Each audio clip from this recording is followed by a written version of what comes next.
Advance practice nurse आप बन सकते हैं, नर्स एडुकेटर बन सकते हैं। क्रिटिकल केयर नर्स के बाद आप क्या बन सकते हैं, नर्स एडुकेटर बन सकते हैं। हॉस्पिटल में जो भी क्या है एजुकेशन प्रोवाइड करती हैं और नर्सेस को, उनको हम नर्स एडुकेटर बोल सकते हैं। Research and evidence based practice, research में आप क्या है अपनी ग्रोथ कर सकते हैं। आईसीयू मैनेजर आप बन सकते हैं, आईसीयू में आप बड़े इंचार्ज बने, बड़े मैनेजर बन सकते हैं। एंड ग्लोबल रोल्स में भी आप, ये सारे आपके क्या हैं प्रोफेशनल। टेक्नोलॉजिकल स्कोप में मॉनिटरिंग डिवाइसेस, आपको क्या है सारी डिवाइसेस मॉनिटर करनी आनी चाहिए। मैकेनिकल वेंटिलेशन आपको पता होना चाहिए। टेली आईसीयू और ईएचआर डॉक्यूमेंटेशन, ये सब आपको टेक्नोलॉजिकल आना चाहिए। आपको मॉनिटर चलाना आना चाहिए। वेंटिलेटर है उसको भी आपको क्या है क्लोज करना, उसको खोलना, उसको क्या है स्टार्ट करना, पेशेंट को वैल्यू और क्या है कितना O2 रखना है, कितना पीप रखना है, ये सब कुछ आपको आना चाहिए। क्योंकि डॉक्टर वहाँ पे बोलेंगे आपको, कहीं कहीं पे डॉक्टर भी सेट करके देते हैं आपके वेंटिलेटर का value. Research and evidence based practice में भी आपका इंपॉर्टेंस ऑफ रिसर्च में आप इसको कर सकते हैं। आईसीयू प्रोटोकॉल इम्प्रूवमेंट कर सकते हैं। Contribution to guidelines. Challenges and limitation, इसकी क्या क्या चैलेंजेस हैं और कितनी लिमिटेशन है। स्ट्रेस एंड बर्नआउट हो सकते हैं।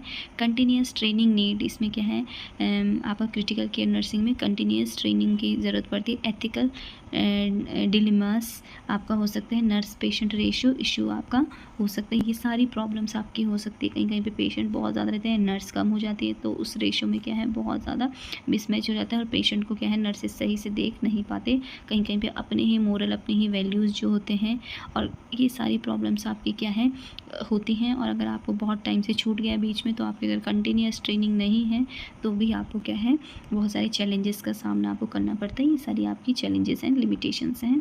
फ्यूचर ट्रेंड्स, फ्यूचर में क्या क्या आपकी चीज़ें बदल सकती हैं। एआई इन आईसीयू में एडवांस जो आपके ये सब चीज़ें हो रही हैं, एआई हो सकता है। सिमुलेशन बेस्ड ट्रेनिंग हो सकती है, जो कि क्या है किसी पे हम रह के प्रैक्टिकल करते हैं। और क्या है आपका पैलिएटिव केयर, क्रिटिकल केयर आपकी हो सकती है। एंड इंटर डिसिप्लिनरी कोलैबोरेशन आपका हो सकता है इन फ्यूचर में। Summary, wide clinical education research scope, rapid development and life saving and outcome improve role, ये आपकी समरी हो गई। रेफरेंसेस आपके ये सारे रेफरेंसेस है, यहाँ से आपका ये जो भी चीज़ें हैं, जो भी टॉपिक अभी पढ़ाया तो ये लिया गया है। तो होप आपको मेरी ये वीडियो पसंद आई होगी। अगर नॉलेजेबल है, आपको समझ में आया, तो please like share and comment. कोई भी डाउट है तो आप मुझे कमेंट में पूछ सकते हैं। Thank you so much, bye bye.